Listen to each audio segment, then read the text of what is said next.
the Almighty says in the Quran, and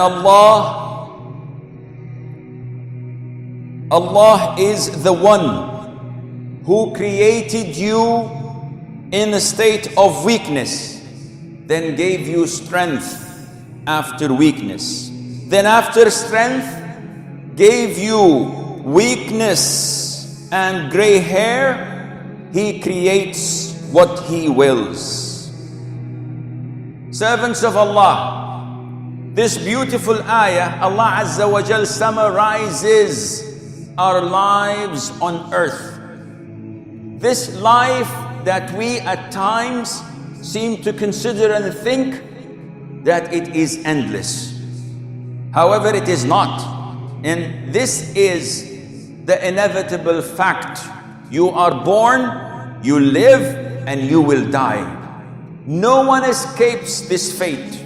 Not even our beloved Prophet sallallahu alaihi wasallam. Yet Allah gives us signs after signs so that we would be aware of what awaits us. If you look at this magnificent sign of Allah Azza wa Jal, you would find that life is in stages. We are born weak, vulnerable, fragile, ignorant, unable to do anything. But look at us now. Allah says in the Quran, and Allah has brought you out of your mother wombs knowing nothing. Every one of us was born in such a phase and state. And it is Allah Azza wa Jal who gave us what we are having at the moment. The young becomes or grows old. The weak becomes strong. The ignorant starts to learn. And all of this is from Allah Azza wa Jal. However, this stage of puberty, this stage of youth is prolonged until we are deceived by it. So we think that it is going to last forever, and we live life to the fullest. We enjoy life to the max. We take everything that we can lay our hands on, whether it is halal or haram. So we drink from the cup of this dunya until we are intoxicated. Once we are addicted to this dunya, once we have it running in our bloodstream, then the warners of Allah start coming in. And the first warner to us is reaching the age of 40. Allah says in the Quran, till when he attains full strength and reaches 40 years, this means that you will reach your max, you will reach your climax in health, in physical and mental abilities when you reach 40. And if you reach the peak, there's nowhere else for you to go except downwards. Now, this is the first warner, but who pays attention to it? Then we find that a number of warners keep on coming to us from Allah, warning us. Beware of what is happening to you. Beware of where you are going to. We find that we're getting fatigued. We're becoming tired. We forget things. We're not as strong and as good as we used to be. Not only that, we find that grayness is invading our hair and our heads. Like Zakaria said, as Allah mentioned in the Quran, my Lord, indeed my bones have grown weak and feeble, and gray hair has spread on my head. So these are a number of warners from 40 until you reach the age of 60. Yet another warner comes to you, which is attaining the age of 60. The Prophet says, alayhi salatu wasalam, the average age of my followers, of my ummah, is between 60 and 70. And seldom you will find people who would pass that. So if you reach the age of 60, what should I do? Keep on doing what you've been doing for the past 60 years. Ibn al-Jawzi, may Allah have mercy on his soul, says, once you reach the age of 60, then you must start to pack your bags, because you've reached your destination or you're almost there. And every single day that the sun rises over you, this is a new gift. This is a new blessing from Allah Azza wa Jal. This is borrowed time. It is for you to utilize it, and Allah Azza wa Jal will hold you accountable to it. And the more you become weak, the more you become weaker, the more you should strive in pleasing Allah and offering as many good deeds as you can, because you never know when it will be over. Servants of Allah, if you reach the age of 60 onwards, you can feel a lot of things fighting inside of you. And shaitan utilizes this. Shaitan plays well on this. Because when you reach this age, you feel depressed. You are a bit cynical. You are not as positive as you used to be. And that is why shaitan tries his level best to get you at that moment. Why? Because after you die, he has no power over you. But while you're still living, while you're still breathing, he is waiting for the right moment for you to flip. And once you do, this is what he wants. A true believer is not like that. A true believer is a real vantage. The older he gets, the better he is. And the Prophet ﷺ gave you the glad tiding. And he told us that the best among you are those who live long and do good deeds. And the worst among you are those who live long and do bad deeds. May Allah Azza wa Jal protect us all. So everyone among us who has reached the age he's in, he should be grateful to Allah Azza wa Jal that he made him reach that age, whether young or old. And the older you become, you should monitor your behavior, the way you treat others, the way you deal with others. So if you are improving and doing good deeds, know that Allah Azza wa Jal loves you. And do not think of getting old as a burden or as a trial from Allah, because Allah doesn't love you. On the contrary, the more you live, the more good deeds you do, the more Allah loves you. In Sunan Ibn Majah, Talha ibn Ubaidillah, you all know him, may Allah be pleased with him, one of the 10 heaven-bound companion of the Prophet ﷺ, one of the most beloved companions to the Prophet ﷺ. He says that I saw in a vision, I slept and I saw in a dream. And before he saw that dream and he told us about that dream, he is telling us that 2 men from a region up east came and reverted to Islam. They accepted Islam. So they were brothers. One of them was much better than his brother in worship. So he prays a lot of nights and he fasts a lot of days and he does a lot of good things, gives in charity. And this particular person, the one who does good deeds, went to battle and was martyred in the sight of Allah Azza wa Jal. So he's a shaheed. So what more do you want? He's a companion, he does a lot of good deeds, and he died as a shaheed. 1 year later, his brother died normally, naturally. So he said, I went to bed one night and I saw in a dream that I and these 2 men were outside of paradise waiting for the gates to open. So the gates of paradise were opened and they summoned, they called the one who died a year after his brother, the one who did not do a lot of good deeds, the one who was not martyred. And it was closed. And after a while, the doors were open again and the other person, the martyr, was admitted. Talha says, I wanted to go in and the angels told me, it's not your time yet. And I woke up. So I spoke about my dream to everyone around me, and people were shocked and astonished.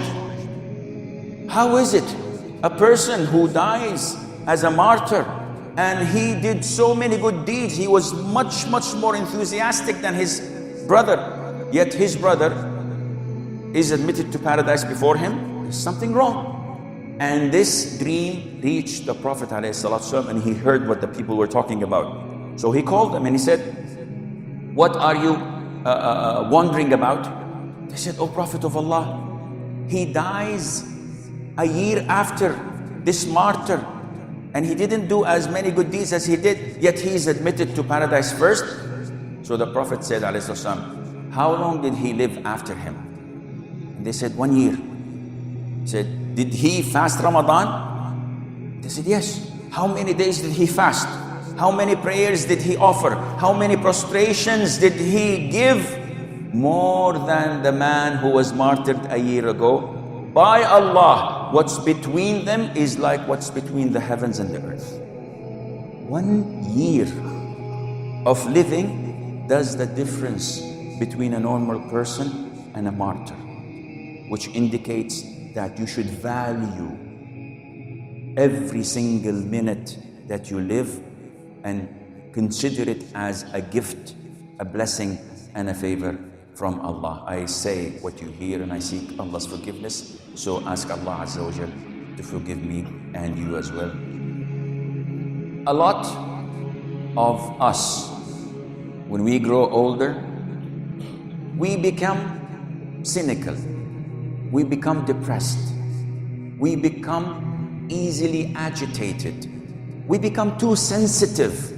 We become grumpy to those who are around us. And unfortunately, this is a trial from Allah Azza wa Jal to both ends, to the recipients and to the elders.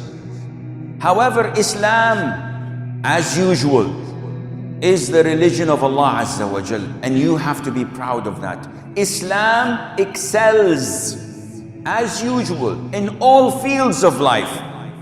It does not address a particular field of life. It addresses life itself.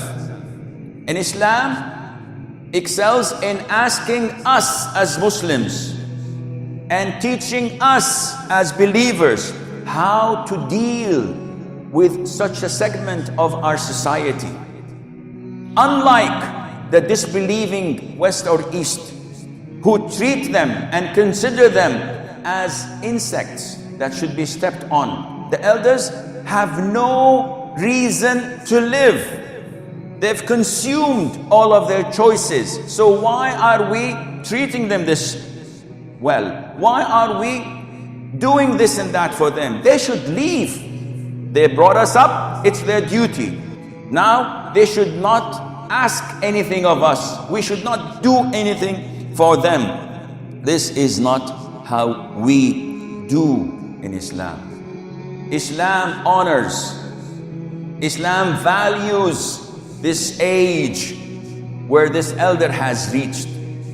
And the more he lives, the more honor we give to him. Not necessarily being a parent, not necessarily being someone we know. Islam orders us to respect and honor the elders, whether they are locals or expatriates. And we have a big problem with this. And this is not definitely the time nor the language to address this issue. But we bring our children up in a way that makes them behave as they do. Islam tells you this is not the way. You as a Muslim, it's your duty to respect any elder, even if he's a kafir. And if he's a Muslim, it becomes a must, whether he speaks your language or not, whether he's from your ethnicity or not, whether he is from where you live or not. The Prophet says, alayhi salatu wasalam, he is not from us who does not honor and respect the elder. He's not from us, he's not from among us, he's not a proper Muslim. So this is what Islam tells you. It is a sign in Islam that you respect and honor the elder. It's a sign of how you were brought up. Why do you say to the janitor who cleans your office as a general manager, why do you call him uncle? Because this is how you were brought up. You had good family, you had good Muslims as parents, good practicing Muslims. But when you do the opposite, this shows the lack of iman in your heart, and it shows the lack of discipline in bringing you up. We hear a lot of bitter complaints from the elders. We see how people misbehave in our countries, in our localities with the elders, and this shows you that there is something wrong. There is an error in our upbringing. It's good for you to pray in the first row. It is unacceptable for you to treat an elder in a bad way. By Allah Azza wa Jal, it's even worse when this elder is a father or a brother or an uncle. And there are cases you know of how people treat the elders in their family. And it is not a proper Muslim who does this. And you should doubt your iman if you have this in you.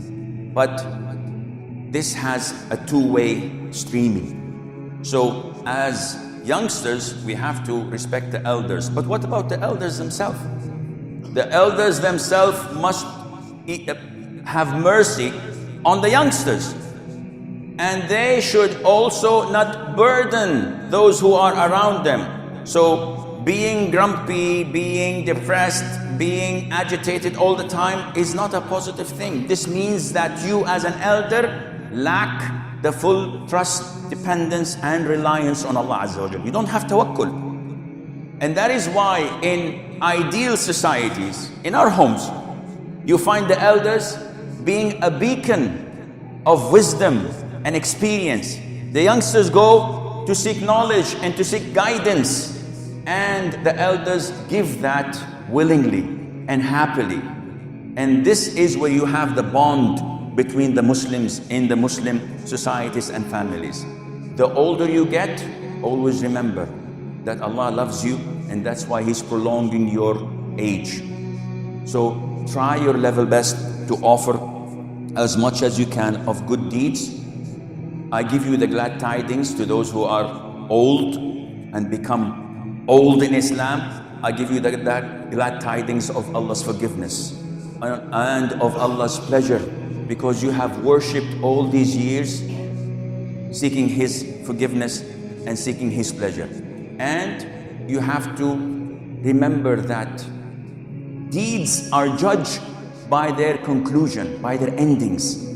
So it is a shame living 60 years, 70 years, and then you do sins and you die doing them. So what's past is past.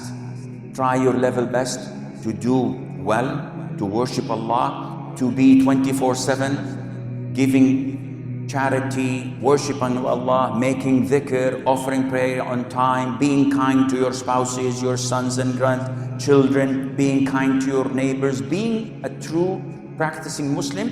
So when death comes, it would come while you are in the perfect state for receiving